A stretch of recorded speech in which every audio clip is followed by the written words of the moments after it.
Alors, bonjour, bonsoir. Mon nom c'est Medan Gankam, bienvenue sur ma chaîne CSWUS, ce qui signifie Change Start With Us. Aujourd'hui, j'aimerais prendre le temps de répondre à quelqu'un qui m'a fait l'honneur de s'abonner à ma chaîne et surtout le privilège de poser des questions, de trouver mon contenu assez pertinent pour lui, pour prendre le temps de mettre un commentaire et de poser des questions. Et ça, c'est très apprécié et c'est pour ça que je prends le temps en tout respect à lui répondre. Alors donc, de temps en temps, je vais lire parce que c'est important que je sois très précis dans mes réponses et très cohérent aussi, comme j'essaie de l'être le plus possible. Mais avant de débuter, déjà, la question c'était par rapport aux conséquences du boycott par M. Maurice Kamto et le MRC des élections législatives de 2020. Ça tourne autour de cela. Lui, le prisme, la venue qu'il apportait, et j'ai pas dit que c'est nécessairement sa position, mais ce qu'il soulevait comme question, c'était de déterminer la pertinence du boycott de 2020. Surtout que dans une de mes vidéos, j'avais clairement expliqué que ce n'était pas une erreur et que c'était plutôt l'erreur du RDPC, que le MRC n'ait pas participé aux élections de 2020. Alors, je vais prendre le temps de répondre à ces questions, mais avant de débuter, c'est quand même très important que je vous rappelle que vos likes ou dislikes, donc en cliquant sur le bouton j'aime ou j'aime pas, ou encore en mettant vos commentaires, ça me donne du fuel et l'essence pour continuer à faire ce que je fais, pour vous partager une vision des choses différentes. Et comme je le disais à un autre membre de ma chaîne, qui m'a aussi fait l'honneur d'être membre et de répondre et de poser des questions parfois, quel est mon score? Alors, je vais lire tout de suite le commentaire. Il dit, les métiers de la politique ne concernent pas que la fonction présidentielle. Ce boycott a démobilisé une partie de la clique qui lui luttait pourtant avec lui à ses côtés. Ce n'était pas une position consensuelle même dans ce parti. Pourquoi il n'a pas boycotté aussi celle de 2025? Qu'a changé ce boycott dans la vie du parti? Qu'a changé le boycott dans la vie des Camerounais? Le boycott n'a jamais marché au Cameroun. C'est très important que j'aborde les choses point par point. Alors, le boycott de 2020 a causé une démobilisation générale. Il n'a pas dit général, mais je commence par le plus haut, général. Alors, que ce soit au Cameroun ou en Occident, la question que je poserais, est-ce que le mouvement pour la renaissance du Cameroun, le MRC, était plus populaire en 2020 qu'en 2025? Est-ce que selon vos propres référentiels, vous jugez que le mouvement, le MRC, Maurice Kamto, sont moins populaires en 2025 qu'en 2020? Ou l'inverse? C'est des questions que je vous pose. Est-ce que en 2020, une telle association avec le Manidem aurait été possible? Ou tout parti équivalent Manidem aurait été possible? C'est des questions qu'il faut se poser. Parce que ce sont des questions qui vont vous donner une forme de baromètre si le mouvement s'est démobilisé ou au contraire s'est renforcé. L'autre chose que je vais soulever comme point au niveau général, dans l'histoire du Cameroun, quelle a été la durée du statut de leader d'opposition pour tous les partis d'opposition que vous connaissez? Que ce soit le SDF, le PCRN, le PCRN c'est un parti neuf, mais encore l'UPC. Pour le SDF, ça a pris moins de 6 ans pour que le SDF implose de l'intérieur. Il est encore là, mais c'est pas le même SDF. Il y a eu beaucoup de fractures, des niches et autres. Pour que le SDF de l'interne implose, aussi fasse un coup d'État contre son ancien maître, Fondi refuse de quitter, ce qui bute complètement la possibilité d'avoir une relève. Moins de 6 ans. Après qu'ils aient perdu les élections, je crois dans les années 2010, 12, où Fondi avait toutes les chances de gagner. D'ailleurs, les élections leur ont été volées, comme toutes les autres qui ont suivi. Ça leur a pris moins de 6 ans pour que ce parti disparaisse, à cause des infiltrations du système, à cause des gens qui sont devenus des gens de proposition et qui ont engraissé avec le système comme les aussi. Et Frondi lui-même, d'ailleurs. L'UPC, ça a pris combien de temps? Moins de 5 ans. Le PCRN, même pas 4 ans. Cabral, avec ses 11 millions, très chaud. Mais dès qu'il s'est assis à l'Assemblée, il a eu des députés, des maires, des conseillers municipaux. Il a pris du poids et le peuple a maigri. Le MRC, malgré le vol de 2018, malgré le boycott de 2020, ça fait 7 ans que MRC est toujours au sommet et est plus fort que jamais. Ça devrait déjà vous répondre à votre question de démobilisation. Ça fait plus de 7 ans. Et quelques mois, évidemment. Pire, tous les pseudo-partis, incluant le parti au pouvoir, considèrent que M. Maurice Kamto est la clé des élections de 2025. Ça vous montre l'importance de l'individu, malgré le boycott qu'on l'accuse de 2020 comme étant être un tir dans son pied. Comment quelqu'un peut avoir commis une erreur catastrophique pour sa crédibilité, pour son poids politique, et qu'il soit plus populaire que jamais, 5 ans plus tard? Posez-vous la question, parce que souvent, on dit les choses dans l'émotivité, on ne se rend pas compte à quel point les choses on se contredit nous-mêmes, en fait. Alors, est-ce qu'on peut parler de démobilisation et de perte de popularité au vu de ces questionnements que je vous invite à faire et des peu de réponses que je vous ai données? Maintenant, pour être plus précis, il a parlé de démobilisation de la clique qui lutte pourtant avec à ses côtés depuis le début. Donc, il parle du bureau des leaders. Et évidemment, je pense qu'il parle des Doki, des Jamen et autres. Alors, je vais vous prendre un exemple d'un boycott qui est très populaire. Il n'a même pas été fait à la hauteur de ce qu'il fallait, mais il était très populaire sur les réseaux sociaux. Les gens disaient, on va faire, on va faire, on va faire. Le Camerounais est très fort pour le on va faire. Et surtout, c'était très populaire dans les milieux intellectuels pro-panafricanistes. Le boycott d'Orange Cameroun. Est-ce que vous vous en souvenez encore? Le boycott d'Orange Cameroun. Sachez que lorsque vous boycottez Orange Cameroun, qui emploie des dizaines de milliers de Camerounais et en fait vivre des millions, dans un pays où le taux de chômage réel est de plus de 50%, ce geste viendra évidemment nuire à la marge bénéficiaire de Orange Cameroun, puisque c'est l'objectif du boycott, c'est de frapper là où ça fait mal dans les poches de Orange Cameroun. Sauf que Orange Cameroun, vu qu'ils ne font plus le même gain, ils sont obligés de licencier. Alors, votre geste peut être vu comme étant votre volonté de nuire aux milliers, aux dizaines de milliers de Camerounais et de Camerounaises qui travaillent pour Orange Cameroun et qui vont perdre leur emploi parce que vous avez boycotté Orange. C'est comme ça qu'on peut le voir. Parce que je vous montre les différentes façons de voir le boycott de Maurice Kamto. Vous avez décidé que c'est une erreur. Vous avez décidé de le voir comme tel. Je vais vous montrer simplement les autres aspects. Donc, où on peut voir votre boycott comme une volonté de nuire à d'autres Camerounais et Camerounaises qui se battent. Ou on peut voir votre boycott comme un geste fort qui vise à lutter contre l'impérialisme et contre la France. Donc, pour les grands indépendantistes, les amateurs des arnaqueurs comme Nathalie Niam, Kémy Seba, Franklin Yamsi, c'est des arnaqueurs.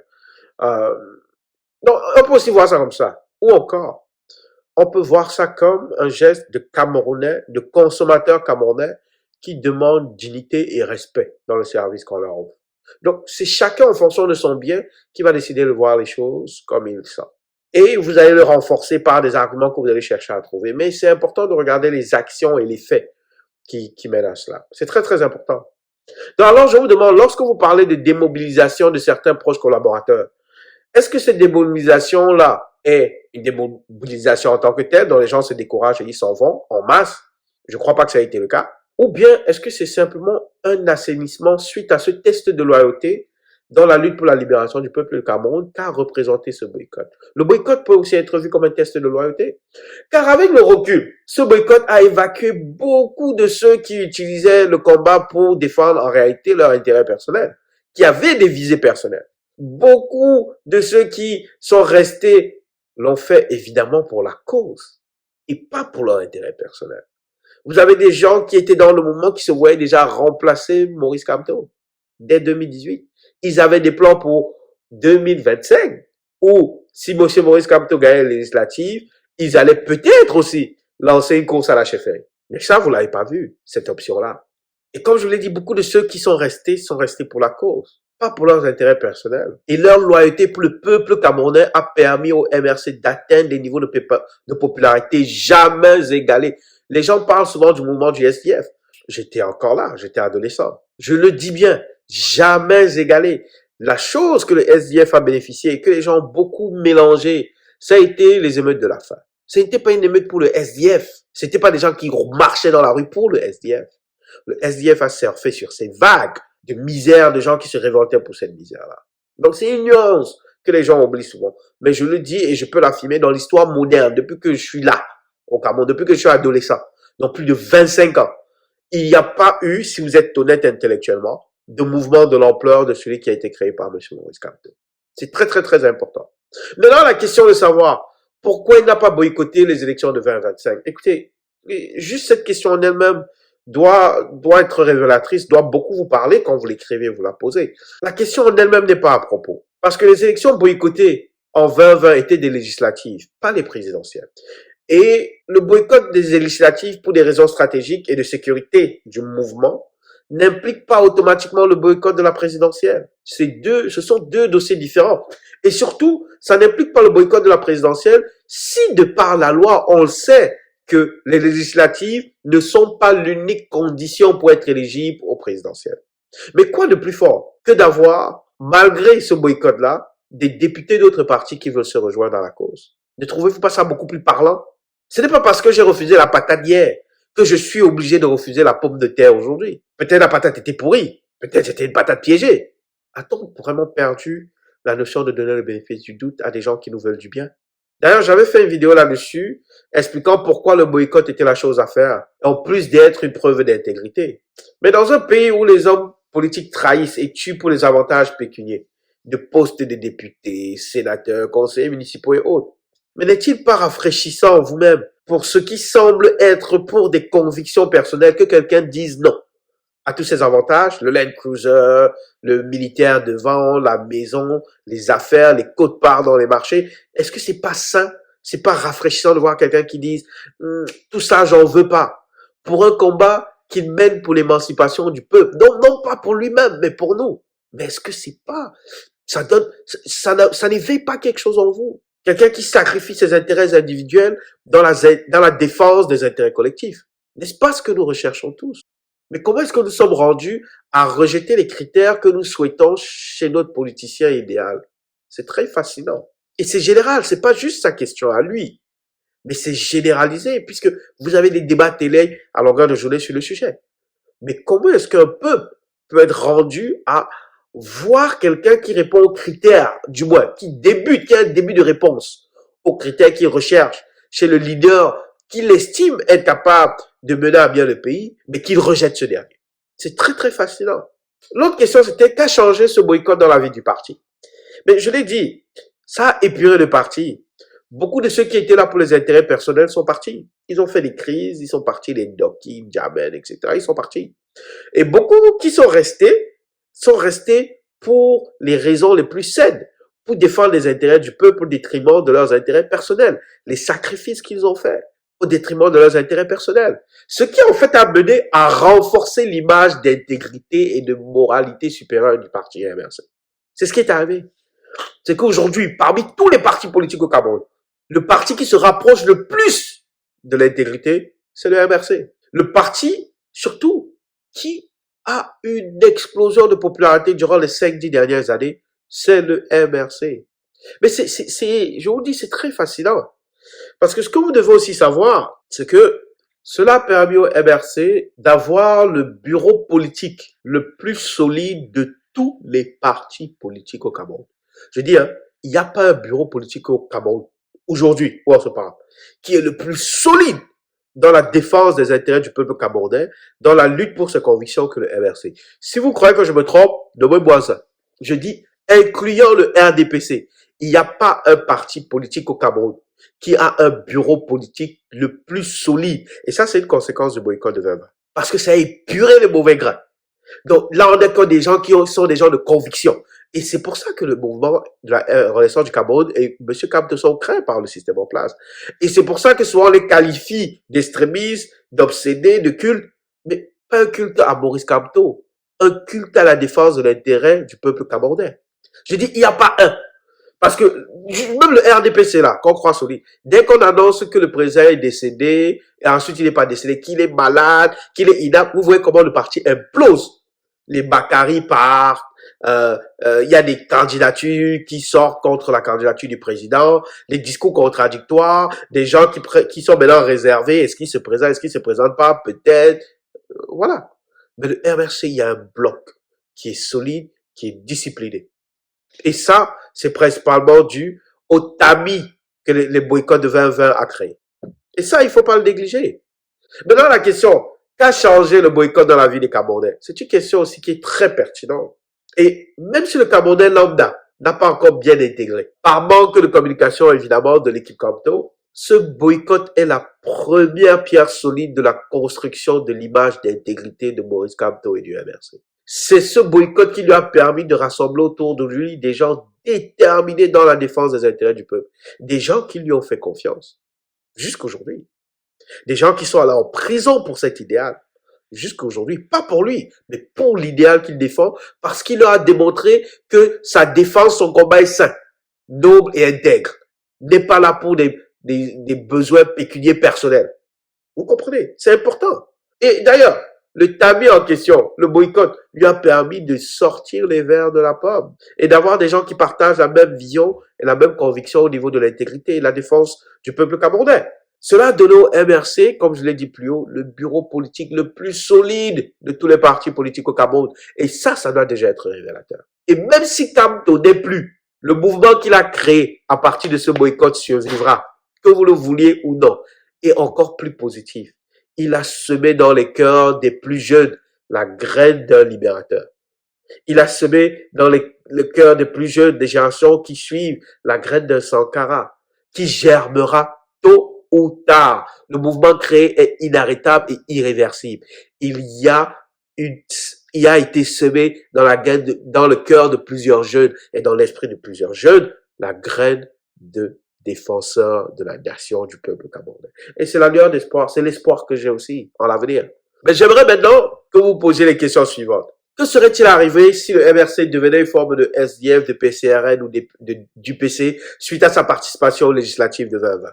Et que les Doki ou Jamen se retrouvent à déposer une seconde candidature en tant que membre en règle du MRC cette fois-ci. Ou encore, ces gens-là auraient créé des mouvements de scission à l'intérieur du parti pour aller créer leur sous-parti. Et Katangandji aujourd'hui décide que finalement le MRC c'est Doki, le MRC c'est Jamen, le MRC c'est XO. Qu'est-ce qui sera arrivé? Qu'auriez-vous dit de M. Maurice Kamto? Qu'il était comme les autres politiciens, n'est-ce pas? Croyez-vous que le MRC aurait eu une telle ampleur aujourd'hui si c'était arrivé?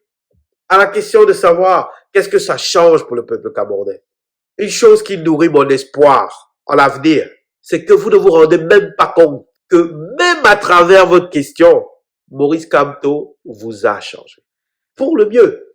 Votre ligne de question démontre une certaine peine parce que vous n'aviez pas saisi l'importance de ce boycott. Vous n'aviez pas compris et vous n'avez pas vu le pourquoi de ce boycott. Vous l'avez vu juste comme une bêtise ou encore une forme d'égoïsme de Maurice Kamto, sans aucune considération du fait que cela faisait partie peut-être d'une stratégie de gestion de risque incontrôlée. Une gestion qui visait à protéger le mouvement de toute infiltration, de toute corruption, qui visait à nous protéger tous en fait.